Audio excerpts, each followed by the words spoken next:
Hey guys, Jason Timothy here, musicsoftwaretraining.com, and today I'm going to get into my favorite distribution tool to get my songs onto Spotify and Apple Music and all the other platforms, iTunes, Amazon, you name it, really, really easily and really inexpensively. All right, so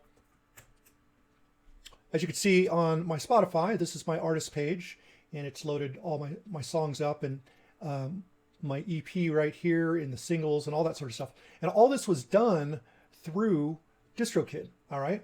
So I wanted to kind of give you a walkthrough of how this works. If you've got music and you're wanting to get it onto several different platforms, including Spotify, which at the moment is probably the most important to get yourself on as far as reaching the most audience, then DistroKid, I think, is going to be something you're going to really dig. All right, so if we come over here, when you go to distrokid.com, this is what you're going to see here. And you simply sign up with your email, password, and confirm that. You sign up. And then you could choose between either a $20, let me see if they're, yeah, here we go. So it's only $20 a year to upload as many albums or songs as you want, which is really amazing if you compare it to many of the other platforms out there. Now, there are extra features. If you, for example, for myself, I have two different artist names. I've got my Jason Timothy stuff and I've got my Shadows stuff. So for me, I've upgraded to the $39 version, and that also gives me some extra features, and we'll get into that in just a sec. But this is where you would sign up at distrokid.com. Cool. So let's get into how easy it is to upload your stuff. So once you have your account ready, you'll kind of have this same sort of thing going on here. So we would just go to upload, very, very simple. And then we would be able to choose which ones of these we want to be added to. And all of this is included. So it's not like you're paying extra for these, but you can remove any that you don't want to be loaded on as well. So that is totally up to you. I just go with all of them. It's totally fine with me. The more places it's going to put it, the better for me. At least that's the way I look at it. Then you choose the number of songs. So you could either put up a single, or you could put up, as much as 35 songs for an album. Not that these days you would really want to do that all at once, and I'll give you some reasons why you might not want to. Actually, I can tell you right now why you might not want to is because with Spotify, if you upload full albums right away without uploading singles, what's going to happen is Spotify, in trying to share your music with people that it thinks will like your stuff, it's only going to choose one song from your album or EP. So I'd be missing an opportunity if I have several songs that I think people would like. So what I do instead is, before the official release, I release some of the singles beforehand. And Spotify recommends that you do this once a month, because every month you could highlight another single, all right? Which means Spotify will help you promote those. If you just go straight into releasing an album or an EP, once again, it's only going to promote one of the songs off of the EP, okay? So that's kind of how that works. And it might not be a big deal in the very beginning, but as time goes on, and as you build your audience, you're going to want these extra advantages that Spotify gives you. So you're going to want to play their game a little bit. So back to here. So you can choose the number of songs that are in your EP. You can choose whether it's been previously released. This could be like if you are signed to a label or something, and the label has released it and put it up on Spotify. You could say it's previously been released here, and put the original release date and that sort of thing. And this will help you claim kind of part of those songs that are already uploaded. All right. Another thing that I will let you know as well is, if you are wanting to get paid for your streams, putting it up on Spotify and putting it up on DistroKid is not the final thing. You won't get paid if you don't do something else. And what you want to do is you want to sign up to Sound Exchange. And Sound Exchange is kind of like an ASCAP or BMI for digital streaming music. And it's really easy to sign up. You simply go to register online. And if you're starting with a new account, and then you can just go through the whole process. It takes maybe 5 minutes or something like that. And once you're on Sound Exchange, then Spotify and all the other platforms will basically distribute your money to SoundExchange, and SoundExchange will distribute that to you. So very important that you know that if you want to get paid. As little as it might be in the beginning, it will add up over time. Okay. So next, you're going to want to put your artist name or band name or your own name, if that's what you're recording as. And if you're already on Spotify, you're all set.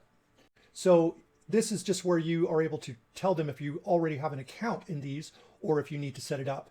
In this case, DistroKid already knows that I have accounts with these, so that's why it's not giving me other options, but you'll have other options. Now, since I have an updated version or an upgraded version of DistroKid, I can not only upload as 2 separate artists, but I can also choose my release date, which is pretty important. My recommendation is that you upload your stuff a month before your actual release, at the very least 1 week before. But 1 month before will give Spotify the opportunity to not only get your stuff uploaded, but also help promote your stuff. Now, keep in mind that you do want to promote your own Spotify account. That's going to be very important. But once again, getting a little help from Spotify can definitely help. All right. Pre-order. Do you want people to be able to buy the release beforehand as a pre-order and then have it distributed? Now that really doesn't count when it comes to just streaming platforms, but maybe people want to buy it on Amazon or buy it in iTunes, whatever it is. This allows people to pre-order it and then it'll be delivered once the release date hits. All right. So you would just hit yes. And let's see what's it saying here. To enable pre-orders, you must first choose a release date. Okay, right. So, so let's say our release date is October 31st on Halloween or something like that. We set that.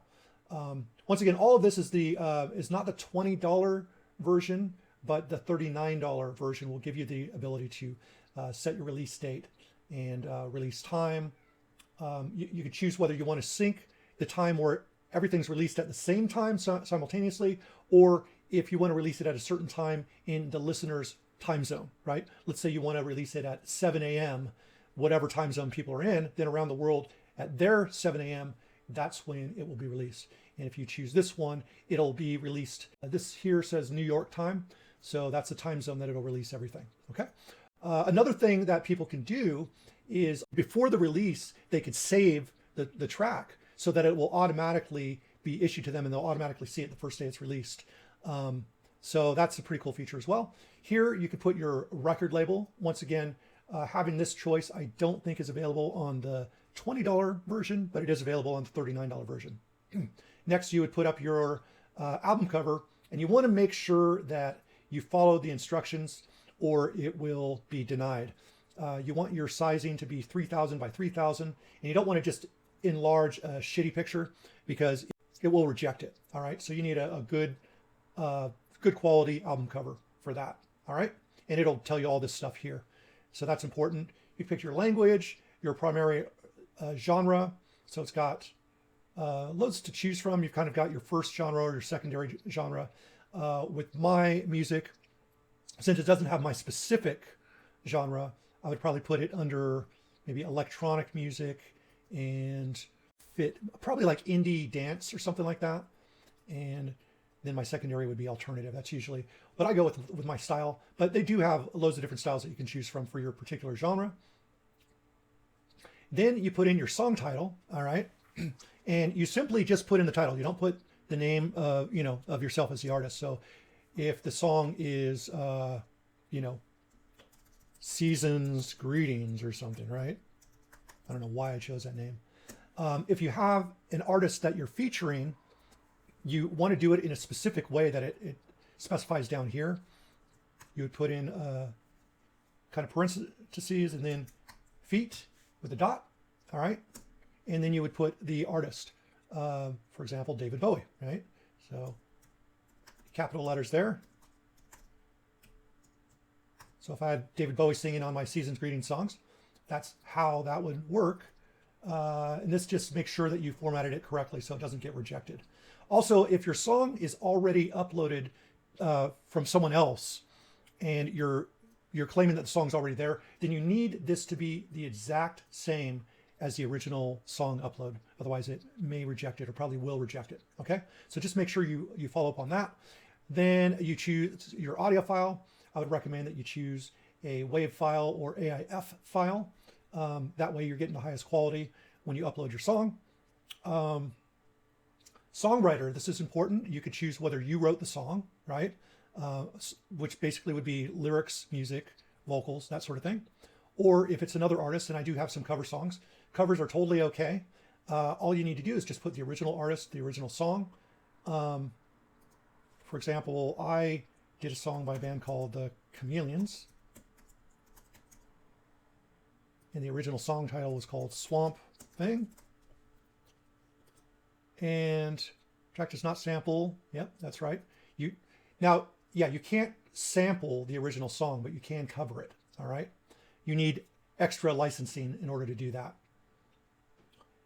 Explicit lyrics, yes or no. If it's a radio edit, that just means usually like you have explicit lyrics on one, or the song's really long. So you've got like a clean version and an explicit version, so you can put which one of those it is. Is it an instrumental, or are there lyrics? So if it was just an instrumental, you put that there. If it contains the lyrics, you're going to put that there. Let's go back to here. So if you wrote the song, you could put music and lyrics and your name there, or you could say, well, I wrote the music and someone else did the lyrics, and you could put both those names there. And you could actually split credits as well.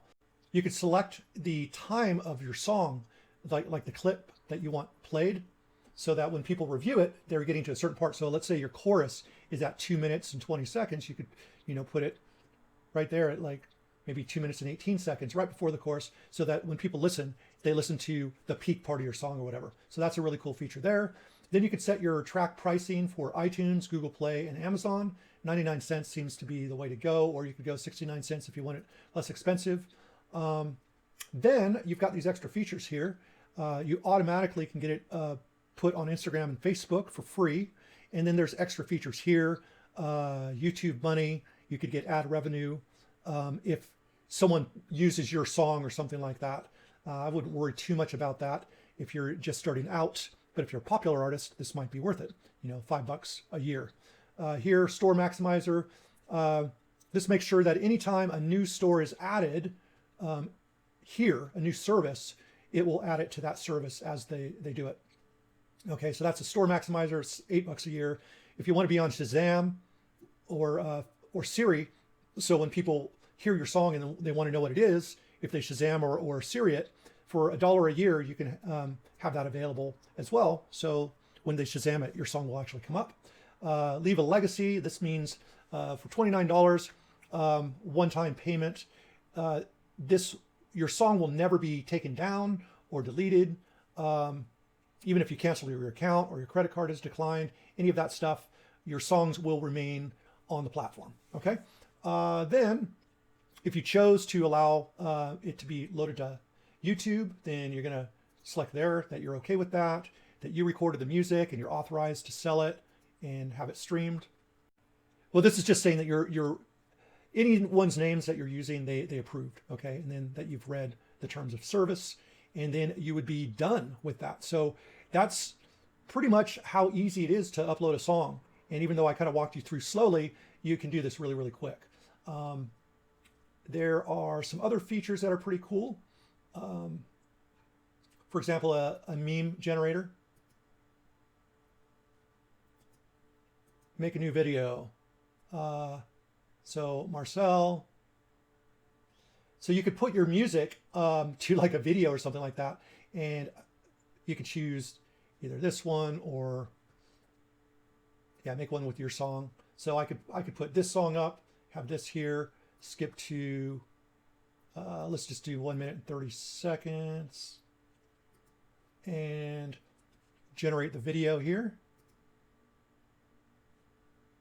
It'll take a couple minutes to process, so I'll give that a little bit of time, and then I'll come right back. All right, and I'm back, and now I can download this video here. And you have choice between Marcel, Elaine, Baby Yoda, Clerks, or Vizzy. I may do another one as well, but this way. I could download this here, and let's go ahead and play it. Marcel, where are you going with that disc? You are not putting that on again. Marcel, okay, if you press that button, you are in very, very big trouble.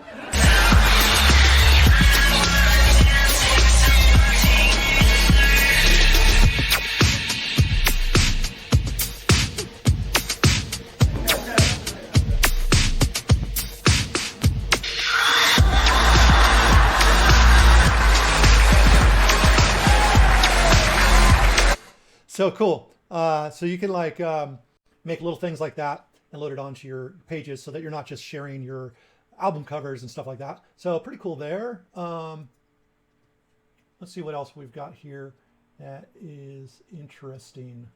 Here you could go to lyrics. You could add lyrics to your songs and stuff like that.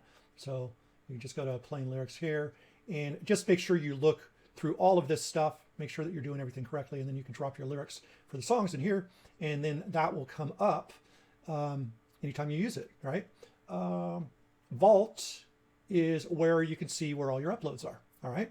So this way you can see your original files. If you need to download that file, this saves it for you. So those are all the features of DistroKid. Really, really great tool.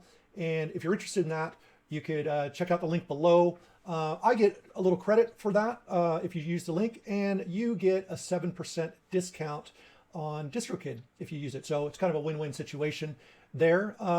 So yeah, if you're interested in that, once again, it's only 20 bucks or $40. I think there's another version as well that you can grab, and it's a perfect way to get your music up onto Spotify and all the other streaming sites. So I hope this has informed you if you're trying to distribute your music on streaming platforms and paid platforms so people can see and listen and buy your music. With that, I'll conclude the video, and I hope you guys have a great one. Take care.